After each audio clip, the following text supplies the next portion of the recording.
அனைவருக்கும் வணக்கம் ஃப்ரெண்ட்ஸ். இந்த 360 டிகிரி மாஸ்டர் கிளாஸ் ஐஎன்எம்ல பார்த்தீங்கன்னா 19ஆம் நூற்றாண்டில் சமூக சமய சீர்திருத்த இயக்கங்கள்.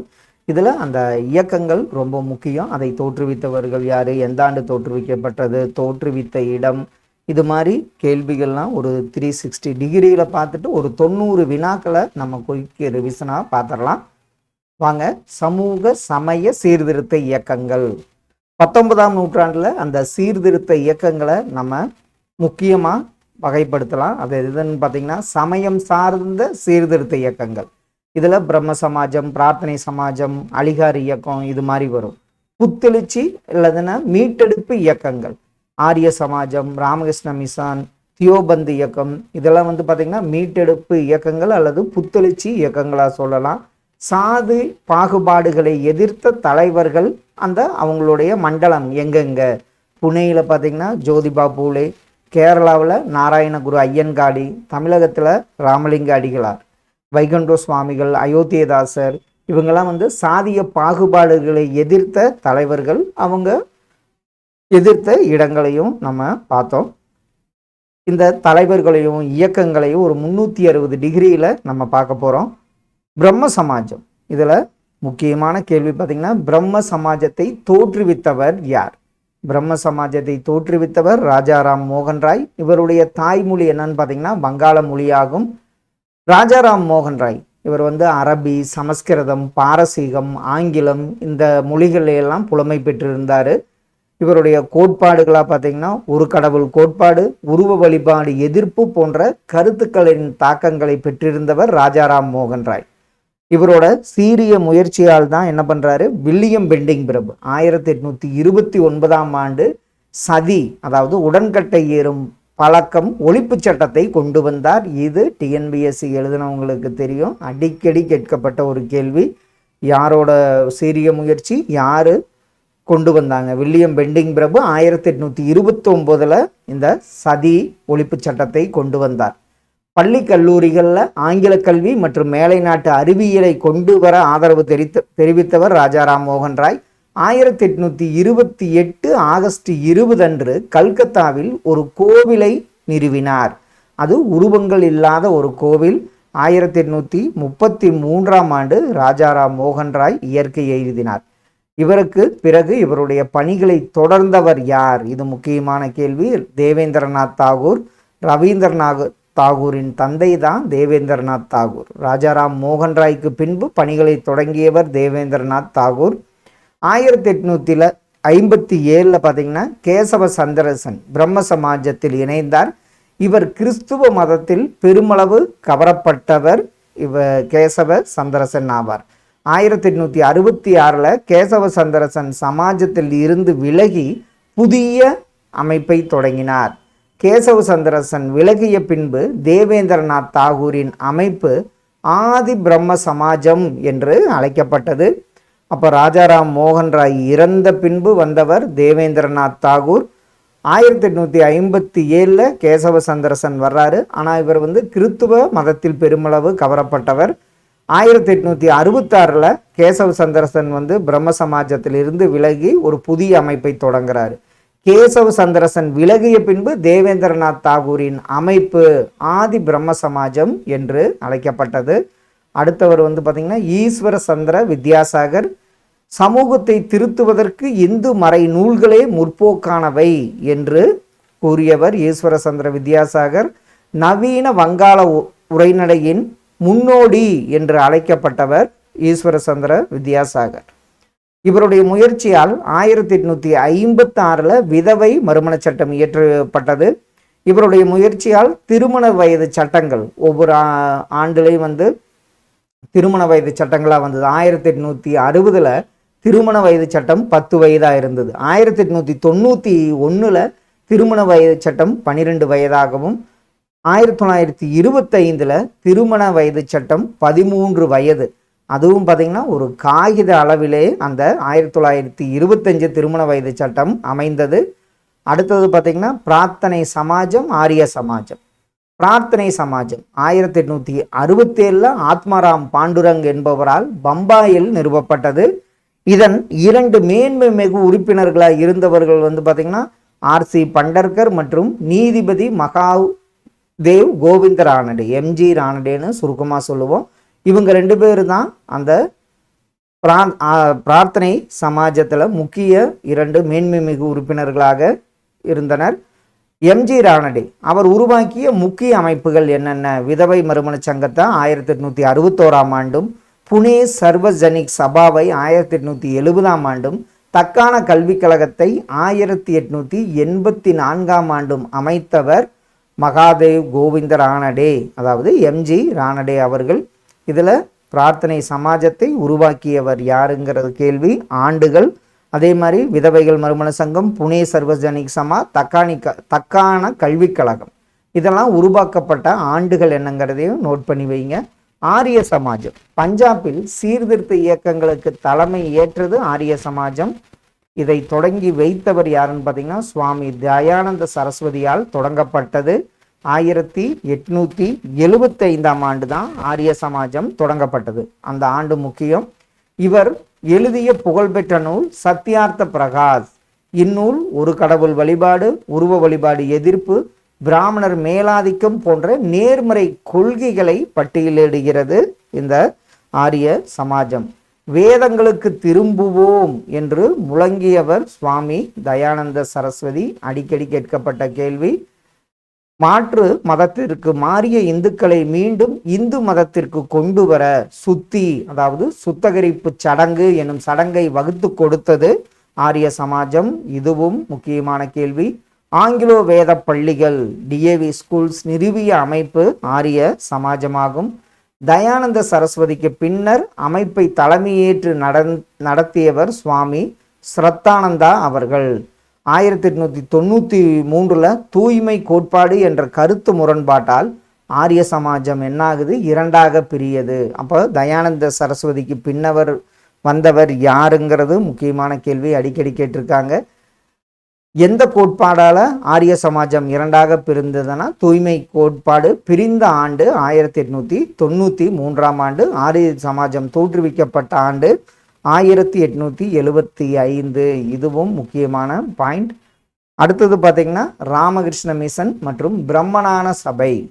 கல்கத்தா அருகே தட்சிணீஸ்வரம் என்ற ஊரை சேர்ந்த எளிய அர்ச்சகர் தான் ராமகிருஷ்ண பரமஹம்சர். இவர் காளி தேவியின் தீவிர பக்தர். இந்த கொஸ்டின் கூட கேட்டிருக்காங்க. ஜீவன் என்பதே சிவன், வாழும் உயிர்களே கடவுள் என்று கூறியவர் ராமகிருஷ்ணர். இவர் 1886 இயற்கை எழுதினார். ராமகிருஷ்ணரின் முதன்மை சீடராக விளங்கியவர் விவேகானந்தர். அவருடைய இயற்பெயர் பார்த்தீங்கன்னா நரேந்திரநாத் தத்தா. ராமகிருஷ்ண மிஷனை நிறுவியவர் சுவாமி விவேகானந்தர். இதுவும் முக்கியமான. அவருடைய முதன்மை சீடர் யாரு, ராமகிருஷ்ண மிஷனை நிறுவியவர் யாருங்கிறது அடிக்கடி கேட்கப்பட்ட ஒரு கேள்வி. 1893 அமெரிக்காவின் சிகாகோ நகரில் நடைபெற்ற உலக சமய மாநாட்டில் விவேகானந்தர் உரையாற்றி புகழ் பெற்றார். வங்கப் பிரிவினையை தொடர்ந்து நடைபெற்ற சுதேசி இயக்கத்தின் போது இந்திய இளைஞர்கள் விவேகானந்தரின் கருத்துக்களால் பெரும் ஊக்கம் பெற்றனர். அடுத்தது பார்த்தீங்கன்னா பிரம்மஞான சபை. 1875 அமெரிக்காவில் மேடம் பிளாவட்ஸ்கி மற்றும் கர்னல் ஆல்காட்டால் ஆகியோரால் தொடங்கப்பட்டது பிரம்மஞான சபை. 1886 பிரம்மஞான சபையின் தலைமையகம் சென்னை அடையாருக்கு மாற்றப்பட்டது. இந்து செவ்வியல் நூல்கள் மற்றும் பகவத்கீதையை படிக்க உற்சாகம் மூட்டியது பிரம்மஞான சபை. இந்தியாவில் பௌத்தம் புத்தியர் பெறுவதில் முக்கிய பங்காற்றிய சபை பார்த்தீங்கன்னா பிரம்மஞான சபையாகும். ஆல்காட் மறைவிற்கு பின்னர் இதன் தலைவராக பொறுப்பேற்றவர் அன்னி பெசன்ட் அம்மையார் அவர்கள். இந்தியாவிற்கு தன்னாட்சி வழங்க வேண்டும் என கோரிக்கை வைத்தவர் அன்னி பெசன்ட் அம்மையார். அவருடைய அன்னி பெசன்ட் அம்மையாரின் முக்கிய இதழ்கள் நியூ இந்தியா மற்றும் காமன்வெல்த் போன்ற இதழ்களாகும். இந்த கேள்வியும் அடிக்கடி கேட்டிருக்காங்க. அடுத்தவங்க பார்த்தீங்கன்னா ஜோதிபா பூலே, நாராயணகுரு, ஐயன்காளி. ஜோதிபா பூலே 1827 மகாராஷ்டிராவில் பிறந்தார். பிராமண எதிர்ப்பு இயக்கத்தின் தொடக்க கால தலைவராக விளங்கியவர் ஜோதிபா பூலே அவர்கள். 1852 புனேயில் ஒடுக்கப்பட்டோருக்கான முதல் பள்ளியை தொடங்கினார். சத்திய ஜோதக் சமாஜம், உண்மை தேடுவோர் சங்கம் என்ற அமைப்பை நிறுவினார். சாதிய ஏற்றத்தாழ்வுகளை கண்டனம் செய்த இவர் எழுதிய நூல் குலாம் கரி, அடிமைத்தனம். இதுவும் அடிக்கடி கேட்கப்பட்ட ஒரு கேள்வி. இவருடைய மனைவி தான் சாவித்திரிபாய் பூலே. இருவரும் ஒடுக்கப்பட்ட மக்கள் மற்றும் பெண்கள் முன்னேற்றத்திற்காக தங்கள் வாழ்வை அர்ப்பணித்தனர். இதில் சத்தியசோதக் சமாஜத்தை நிறுவியவர், அதனுடைய பொருள் என்ன, அவர் எழுதிய நூல், ஜோதிபா பூலே எழுதிய நூல் பார்த்திங்கன்னா குலாம் கரி, அடிமைத்தனம்ங்கிற கேள்வி அடிக்கடி கேட்டிருக்காங்க. அவங்க மனைவி தான் சாவித்திரிபாய் பூலே. நாராயணகுரு அவர் பார்த்திங்கன்னா 1854 கேரளாவில் பிறந்தார். ஸ்ரீ நாராயண தர்ம பரிபாலன யோகம் என்ற அமைப்பை நிறுவினார். கேரளாவில் அருவிபுரம் என்னும் இடத்தில் கோவிலை கட்டி பிரதிஷ்டை செய்தார். இந்த அருவிபுரம் கேட்கப்பட்ட ஒரு கேள்வி. இவருடைய இயக்கம் ஈழத்து மக்களுக்கு பெரும் மாற்றங்களை தந்தது. யாருடைய இயக்கம்? நாராயணகுரு, ஸ்ரீ நாராயண தர்ம பரிபாலன யோகம் என்ற அமைப்பு. இவருடைய சிந்தனையால் தூண்டப்பட்டவர்கள்தான் குமாரன் ஆசான் மற்றும் டாக்டர் பால்பு போன்றவர்கள் ஆவார்கள். அடுத்தவர் ஐயன்காளி. 1863 திருவனந்தபுரம் வெங்கனூரில் பிறந்தவர். நாராயணகுருவின் சிந்தனைகளால் ஈர்க்கப்பட்டவர் ஐயன்காளி. 1907 சாது ஜன பரிபாலன சங்கம், அதாவது ஏழை மக்கள் பாதுகாப்பு சங்கம் என்று அமைப்பை ஏற்படுத்தியவர் ஐயன் காளி அவர்கள். இஸ்லாமிய, பார்சி, சீக்கிய சீர்திருத்த இயக்கங்கள் என்னென்ன இருக்குன்னு பார்த்துடலாம். இஸ்லாமிய சீர்திருத்த இயக்கங்களா? அலிகார் இயக்கம். டெல்லியில் பிறந்த சர் சையத் அகமது கான் என்பவரால் தொடங்கப்பட்டது அலிகார் இயக்கம். 1875 அலிகார் நகரில் அலிகார் முகமதிய ஓரியண்டல் கல்லூரி நிறுவப்பட்டது. இது இந்திய முஸ்லிம்களின் கல்வி வரலாற்றில் ஒரு முக்கிய மைல்கல்லாக இந்த அலிகார் முகமதிய ஓரியண்டல் கல்லூரி அமைந்தது. இக்கல்லூரி 1920 பல்கலைக்கழகமாக உயர்ந்தது. அடுத்த அமைப்பு பார்த்திங்கன்னா தியோபந்த் இயக்கம். இது ஒரு மீட்பு இயக்கமாகும். உத்தரப்பிரதேசம் சஹரன்பூரில் முகமது குவாசிம், நானாதேவி, ரசீத் அகமது கங்கோத்ரி ஆகியோரால் தியோபந்த் பள்ளி நிறுவப்பட்டது. சர் சையத் அகமது கானின் தி யுனைடெட் பேட்ரியாட்டிக் அசோசியேஷன் மற்றும் முகமதன் ஆங்கிலோ ஓரியண்டல் அசோசியேஷன் அமைப்புகளை எதிர்ப்பதே தியோபந்த் உலோமாக்களின் முதன்மை நோக்கமாகும். தியோபந்த் என்ன பண்ணுறாங்க? அவரோட தி யுனைடெட் பேட்ரியாட்டிக் அசோசியேஷன் மற்றும் முகமதன் ஆங்கிலோ ஓரியண்டல் அசோசியேஷன் அமைப்புகளை எதிர்ப்பது தியோபந்தோட இயக்கத்தின் முக்கிய நோக்கமாக அமைந்தது.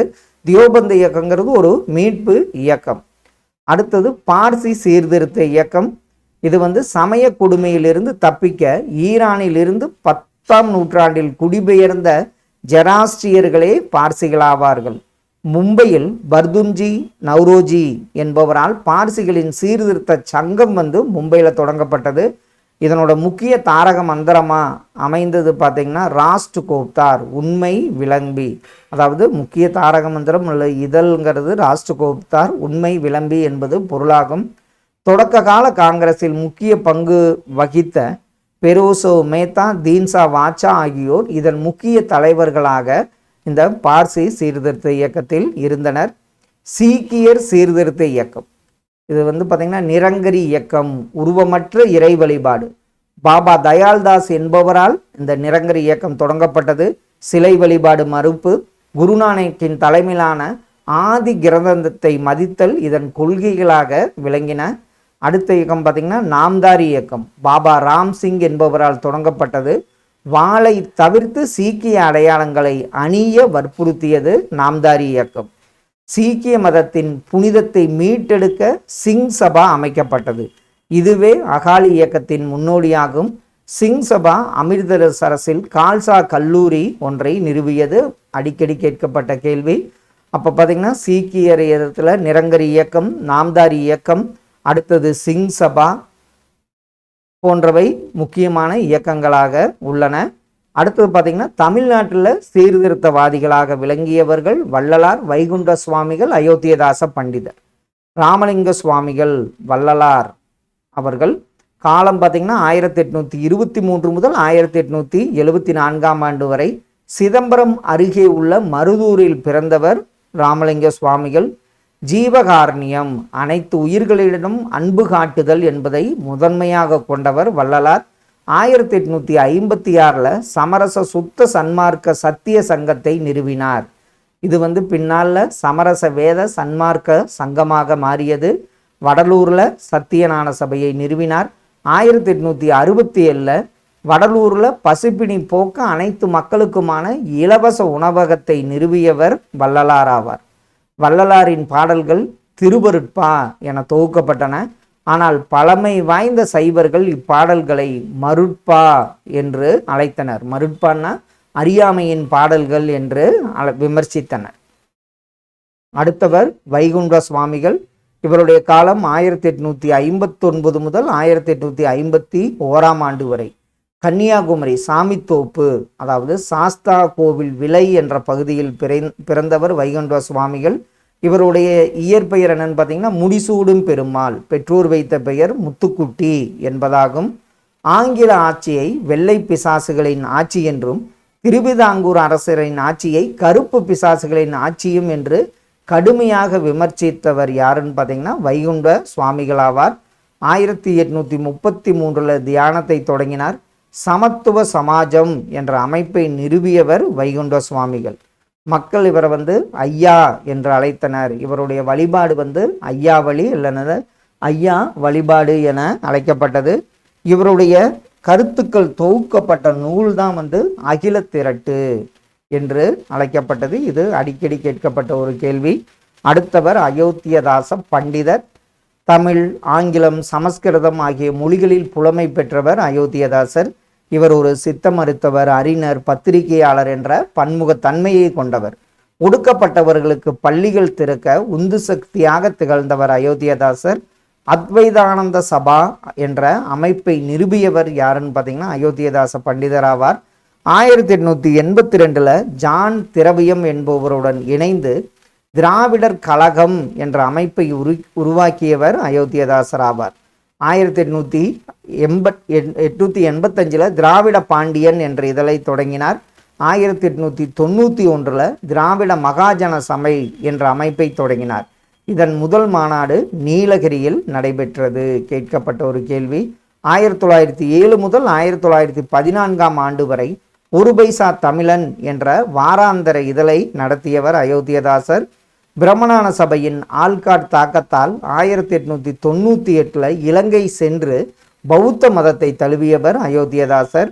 1898 சென்னையில் சாக்கிய பௌத்த சங்கம் என்ற அமைப்பை நிறுவியவர் அயோத்தியதாசர் ஆவார். மக்கள் தொகை கணக்கெடுப்பின் போது ஒடுக்கப்பட்ட மக்களை சாதியற்ற திராவிடர்கள் என பதிவு செய்ய வற்புறுத்தியவர் அயோத்தியதாசர் பண்டிதர் ஆவார். இப்போ இதெல்லாம் பார்த்திங்கன்னா என்னென்ன இயக்கங்கள் என்னங்கிறத பார்த்தோம். இப்போ புக் பேக்கில் இருக்கிறது சில கேள்விகளை அப்படி பார்த்துடலாம். எந்த ஆண்டில் உடன்கட்டை ஏறுதல் சதி ஒழிக்கப்பட்டதுன்னா 1829 ஆண்டு. தயானந்த சரஸ்வதியால் நிறுவப்பட்ட சமாஜத்தின் பெயர் ஆரிய சமாஜம். யாருடைய பணியும் இயக்கமும் 1856 ஆண்டு விதவை மறுமண சீர்திருத்த சட்டம் இயற்றப்பட்டதற்கு வழிகோலியது. ஈஸ்வர சந்திர வித்யாசாகர் ராஷ்ட்கோப்தார். இது யாருடைய முழக்கம்னு பார்த்தீங்கன்னா பார்சி இயக்கத்தின் முழக்கமாகும். நாம்தாரி இயக்கத்தை உருவாக்கியவர் பாபா ராம்சிங் ஆவார். விதவை மறுமண சங்கத்தை ஏற்படுத்தியவர் எம்ஜி ரானடே. சத்யார்த்த பிரகாஷ் என்ற நூலின் ஆசிரியர் தயானந்த சரஸ்வதி அவர்கள். அடுத்தது கோடிட்ட இடத்தை அப்படி நம்ம ஃபுல்லாகவே பார்த்துறோம். ராமலிங்க அடிகளார் சமரச வேத சன்மார்க்க சங்கத்தை நிறுவினார். புனே சர்வஜனிக் சபாவை நிறுவியவர் எம்ஜி ரானடே அவர்கள். சத்யஜோதக் சமாஜத்தை தொடங்கியவர் ஜோதிபா பூலே. குலாம்கிரி என்ற நூலை எழுதியவர் ஜோதிபா பூலே. சத்யார்த்த பிரகாஷ் என்னும் நூல் ஒரு கடவுள் வழிபாடு, உருவ வழிபாடு எதிர்ப்பு, பிராமணர் மேலாதிக்கம் ஆகிய நேர்மறை கொள்கைகளை பட்டியலிடுகிறது. ராமகிருஷ்ண மிஷன் சுவாமி விவேகானந்தரால் நிறுவப்பட்டது. கிங் சபா அகாலி இயக்கத்தின் முன்னோடி இயக்கமாகும். நாராயணகுரு மற்றும் ஐயன்காளி ஆகியோரின் இயக்கங்கள் கேரளாவின் சாதிய கட்டுமானத்தில் வியத்தக மாற்றங்களை கொண்டு வந்தன. ஒரு பைசா தமிழின் பத்திரிகையை துவங்கியவர் அயோத்தியதாசர் ஆவார். ஐயாவளி இது வைகுண்ட சுவாமிகளின் வழிபாட்டு வழியாகும். திருவருப்பா ஜீவகாரணிய பாடல்கள் என போற்றப்படுகிறது. பாபா தயால் தாஸ் நிரங்கரி இயக்கத்தை உருவமற்ற இயக்கத்தை தொடங்கியவர். ஈஸ்வர சந்திர வித்யாசாகர் விதவை மறுமண சீர்திருத்த சட்டத்தை நிறுவியவராவார். தேவேந்திரநாத் ஆதி பிரம்ம சமாஜம், பிரம்ம சமாஜத்திற்கு அவர் அந்த கேசவ சந்திர சென் விலகிய பின்பு தேவேந்திரநாத்தோட சமாஜம் ஆதி பிரம்ம சமாஜம் என்று அழைக்கப்பட்டது. ஃப்ரெண்ட்ஸ், இப்போ ஒரு முக்கியமான கேள்விகள் சிலவற்றை பார்த்துடலாம். 19ஆம் நூற்றாண்டில் சமய சீர்திருத்த இயக்கங்கள் எத்தனை வகைப்படும்னா 2 வகைப்படும். சரியான இணை குஜராத்தில் ஜோதிபா பூலே, இதில் குஜராத் வராது, மகாராஷ்டிரா தான். கேரளா நாராயணகுரு ஐயன்காளி, தமிழகம் ராமலிங்க அடிகள், வைகுண்ட சுவாமிகள், அயோத்தியதாசர். 2, 3 சரியான ஒன்று.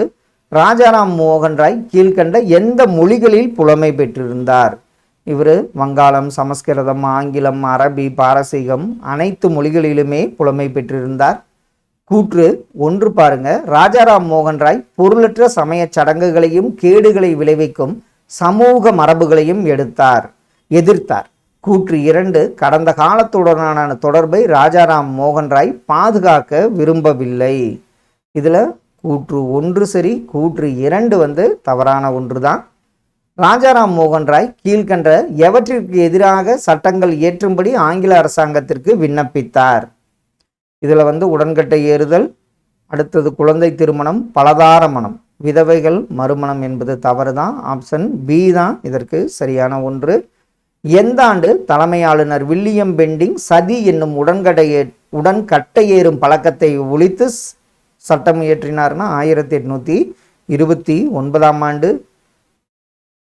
கூற்று ராஜாராம் மோகன் ராய் உபநிடதங்களுக்கு தான் கொடுத்த விளக்கங்களின் அடிப்படையில் இந்துக்களின் மறைநூல்கள் அனைத்தும் ஒரு கடவுள் கோட்பாட்டை அல்லது ஒரு கடவுளை வணங்குவதை உபதேசிப்பதாக கூறினார்.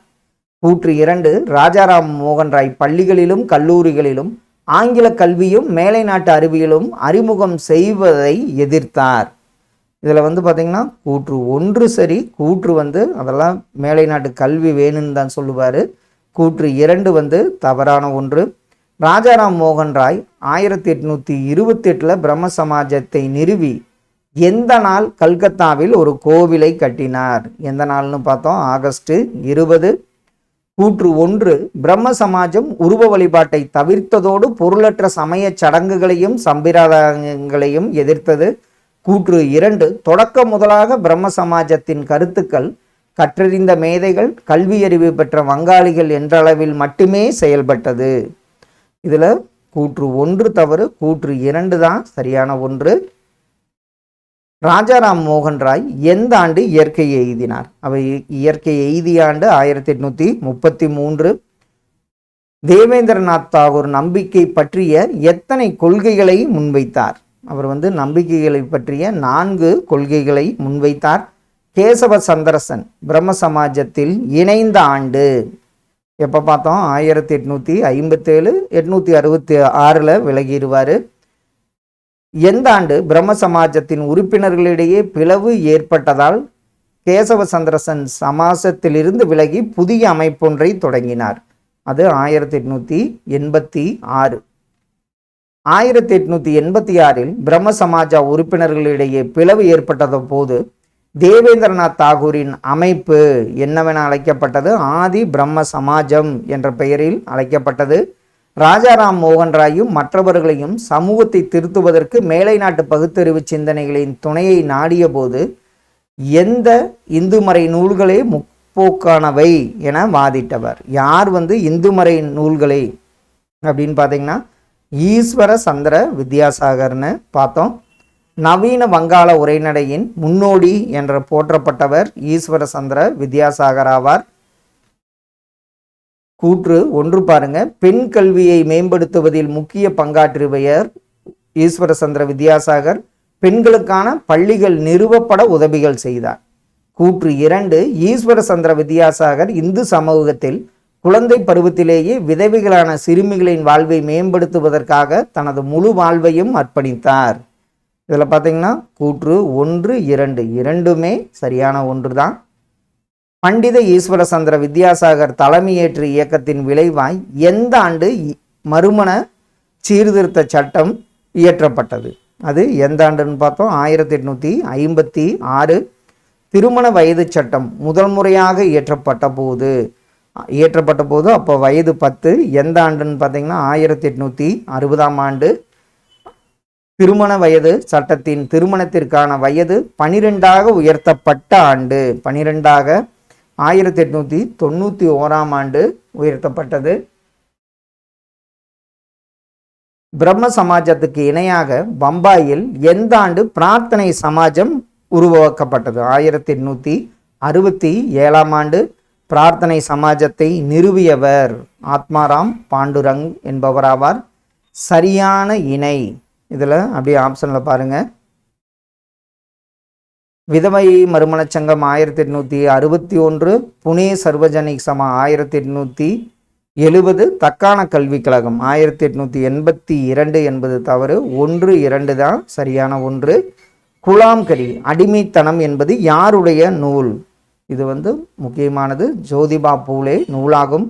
ஆரிய சமாஜ சீர்திருத்த இயக்கங்களுக்கு தலைமை ஏற்ற இடம் எது? அந்த தலைமையேற்ற இடம் பஞ்சாப் ஆகும்.